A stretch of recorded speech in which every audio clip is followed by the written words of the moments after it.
hapus air mata yang terluka.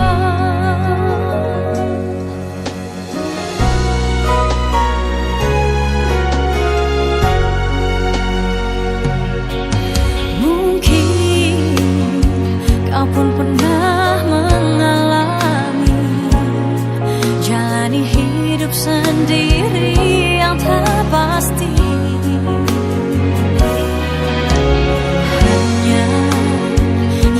Sumber pengharapan, tempat jawaban setia.